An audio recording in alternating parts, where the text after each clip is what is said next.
Como lidar com o mal entre os irmãos. Quarta e última parte. Comentário de Mari Persona. Então ele coloca aqui aquele que foi ofendido com o propósito agora de buscar justiça fora, entre injustos, né? Por que você não sofreu antes o dano? Por que você não sofreu a ofensa?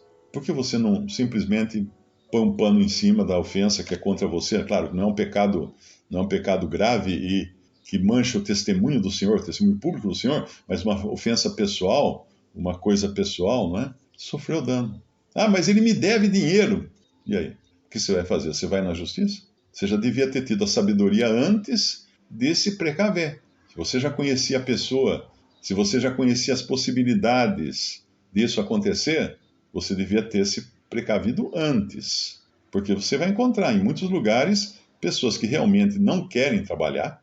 E a Bíblia, quando os apóstolos falam que aquele que não quer trabalhar, esse também não coma, ele não está falando de bandido, de pessoas que estão aí pelo mundo, tudo. Ele está falando da Assembleia, dos irmãos. Ele está falando do meio dos irmãos. Então, entre os irmãos, você também tem que ter o discernimento de identificar aqueles que não gostam de trabalhar, aqueles que vivem de golpes, de querer tirar vantagem de tudo, que vivem pela lei de Gerson, né? Você tem que saber identificar. Então, se um desses vem para você, fala, irmão, preciso prestar um dinheirinho aí, não sei o quê, se você já sabe, você já tem a ficha do cara. Você não é bobo. Você tem que aplicar, não Mateus 5, que fala assim, dá a quem pede, né? Não é, nesse caso não. Porque lá em Timóteo, Paulo fala, se alguém não quiser trabalhar, não coma. Então você vai falar para ele, amigo, você vai ficar agora, você vai perder esse peso que você está querendo perder pelo regime, não vai comer então, porque você não é uma pessoa confiável nesse sentido. Se você não sabe como cuidar da sua própria família, né? Como é que você vai depois querer ser fiel ou legal comigo, né? Ou honesto comigo? Você não está sendo honesto com seus filhos, não é honesto com a sua esposa, não é honesto com a sua família? Eu não vou esperar a honestidade de você, então nós não vamos poder fazer esse negócio. Tipo assim, é como Tancredo Neves, né? Tancredo Neves, que chegou a ser presidente do Brasil por poucas horas, aí, ele tinha um caso que ele contavam dele, né? Que uma pessoa chegou para ele e falou assim, doutor Tancredo, eu vou lhe contar um segredo. Ele virou e falou assim, não me conte não, meu filho. Não me conte, porque se você é dono do segredo, você não conseguiu guardar, eu não vou guardar o seu segredo também. Então, se você perceber que a pessoa não é idônea para certas coisas, você tem que tratar da maneira adequada essa pessoa. A Bíblia não faz do crente um bobo que pode ser enganado por qualquer um. Não. A gente tem que ler todo o contexto bíblico para perceber que existem os aproveitadores e esses aproveitadores têm que ser tratados de maneira adequada. Não é um pobre que está realmente passando fome porque perdeu o emprego, né? Mas é uma pessoa esforçada, uma pessoa que está lá em casa, sei lá, está no semáforo vendendo bala para ver se compra o leite das crianças, né? Não é esse o caso. É o caso do cara que não encosta, né? Gosta de se encostar em tudo que é barranco e espera que o mundo acabe em barranco para morrer encostado, né? Eu lembrei de outra passagem, voltando àquilo que eu tinha dito de Êxodo 18, do palpite que deu Jetro, que não era nem do povo hebreu, o sogro de Moisés, para que ele escolhesse outros para ajudarem na tarefa de julgar o povo de Deus, sendo que Deus não havia dito isso a Moisés, né? Se Deus deu a tarefa, ele dava também as condições de Moisés cumprir isso. Mas tem uma outra passagem semelhante, não é a mesma, mas é semelhante. Está no capítulo 11 de Números, e ela nos dá uma visão melhor até do perigo de se deixar levar pela opinião dos incrédulos. No capítulo 11 de Números, vai falar aqui aconteceu que queixou-se o povo falando que era mal aos ouvidos do Senhor, e ouvindo o Senhor, a sua ira se acendeu, e o fogo do Senhor ardeu entre eles e consumiu os que estavam na última parte do arraial. Então aqui nós vemos Deus julgando o seu povo. Então o povo clamou a Moisés, e Moisés orou ao Senhor, e o fogo se apagou. Mas aí no versículo 3, o 3 continua, né? Chamou aquele lugar Taberá, porquanto o fogo do Senhor se acendera entre eles. Mas no versículo 4, e o vulgo que estava no meio deles, veio a ter grande desejo, pelo que os filhos de Israel tornaram a chorar e disseram: quem nos dará carne a comer? Lembramo-nos dos peixes que no Egito comíamos de graça, dos pepinos, dos melões, dos porrós, das cebolas, dos alhos. Mas agora nossa alma se seca, né? Coisa nenhuma há senão este maná diante de nossos olhos. E era o maná como semente de coentro, e a sua cor como a cor de bidélio. Espalhava-se o povo e o colhia, e em moinhos o moía, ou num grau o pisava, em panelas o cozia, e dele fazia bolos. E o seu sabor era como o sabor de azeite fresco. É interessante essa passagem, porque num outro momento, o maná é descrito como tendo sabor de mel, ou seja, uma coisa gostosa, né? Ninguém falava de cozinhar o maná, de fazer qualquer outra coisa. Mas agora aqui, o maná tem gosto de azeite fresco. Eu nunca tomei azeite fresco, eu nunca experimentei azeite fresco. O azeite que nós normalmente usamos não é um azeite fresco. Assim como a azeitona que nós comemos não é uma azeitona fresca. A azeitona fresca, ela amarra toda a boca como banana verde. É que nem comer banana verde. Você enfia a azeitona fresca na boca, ela amarra a sua boca. Tem um gosto horrível. A azeitona que nós comemos, ela é curtida, né? O azeite também vem de azeitonas que são curtidas e extraído então o azeite. Então o maná que era gostoso, tinha gosto de mel, agora no paladar deles já virou uma coisa ruim, uma coisa horrível para se tomar.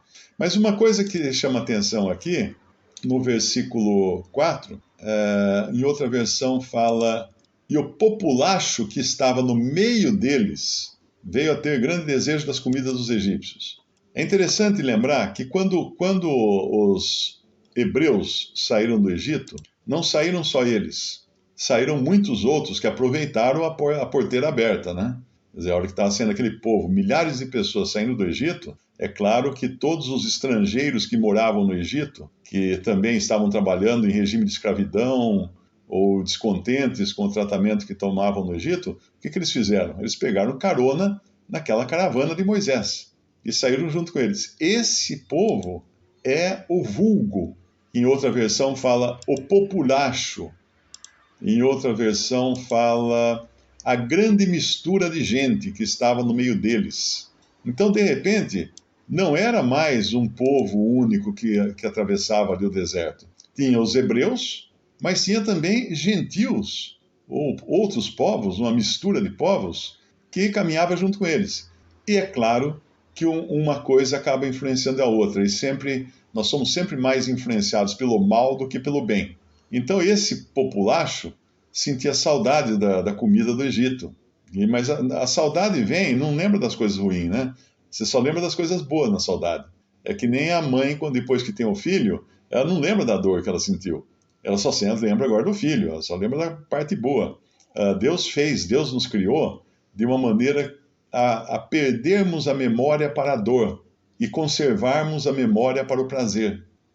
Porque se nós lembrássemos da dor do modo como ela doía, nenhuma mulher teria outro filho.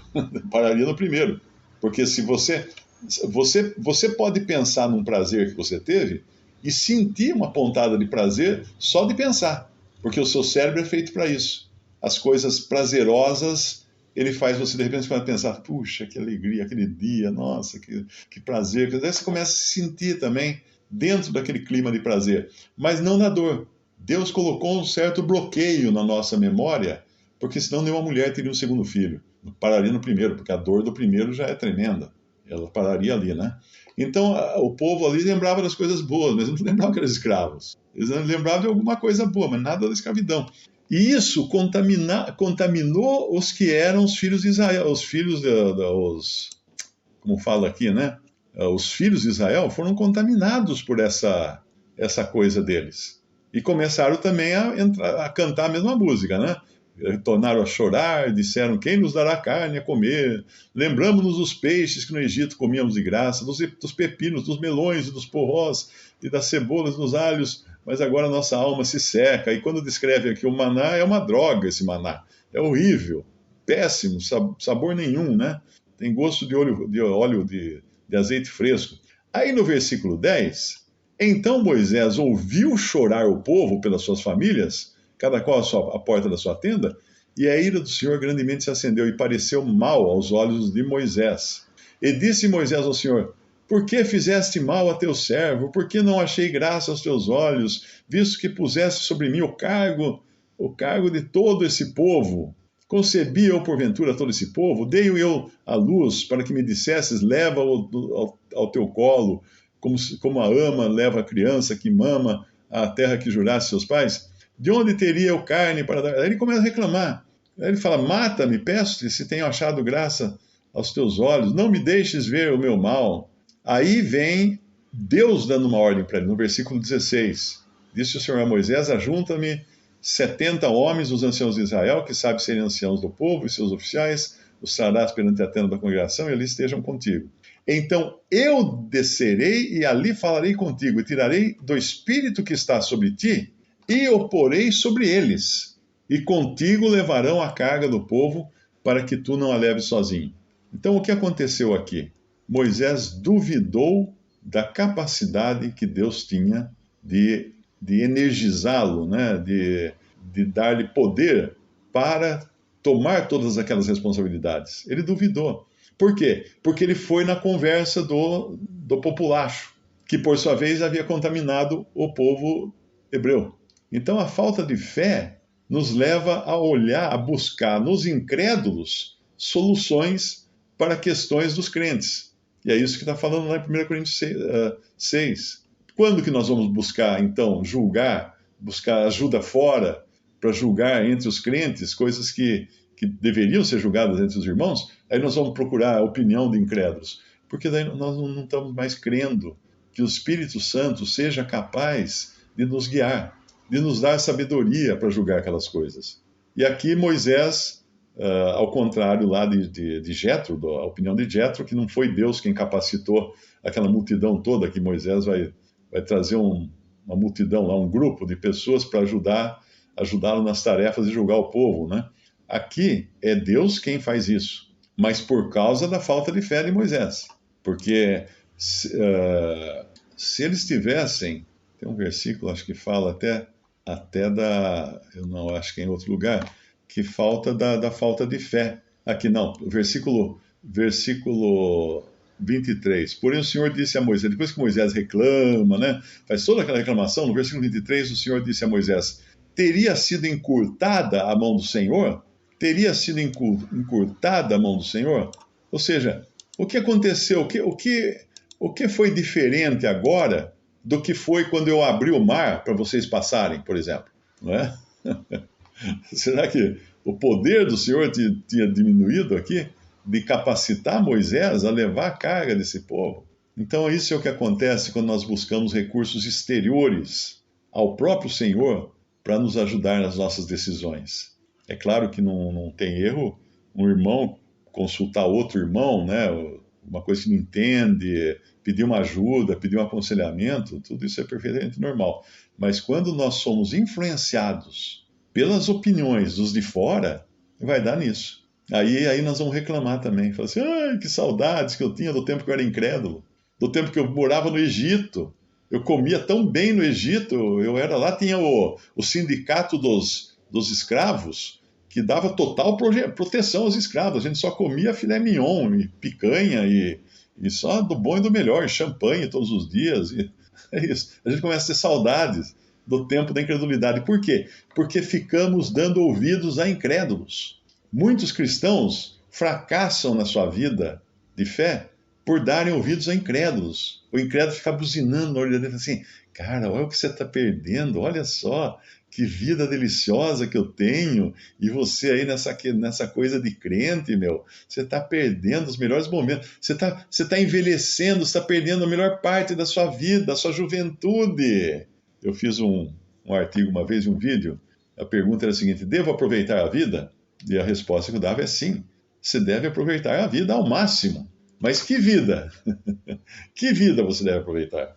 A vida nova que você tem agora em Cristo Jesus.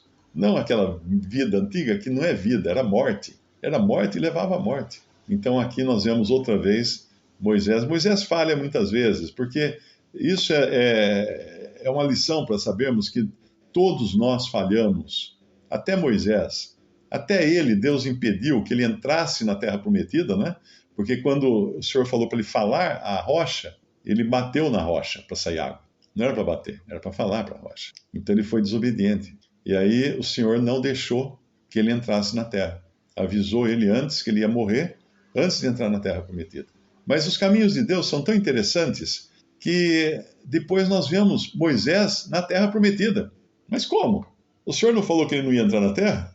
Não, ele não entrou na terra. Mas ele foi transportado até a terra prometida quando? No Monte da Transfiguração, que era dentro da terra prometida, quando aparecem Moisés e Elias e o Senhor Jesus transfigurado. Então, se o Senhor não cumpriu o desejo de Moisés de uma maneira lá atrás, né, e manteve a sua reprimenda a Moisés, né, não permitindo que ele entrasse junto com o povo na terra prometida, o Senhor teve uma outra maneira de satisfazer a vontade dele, colocando-o na terra prometida, lá no Evangelho.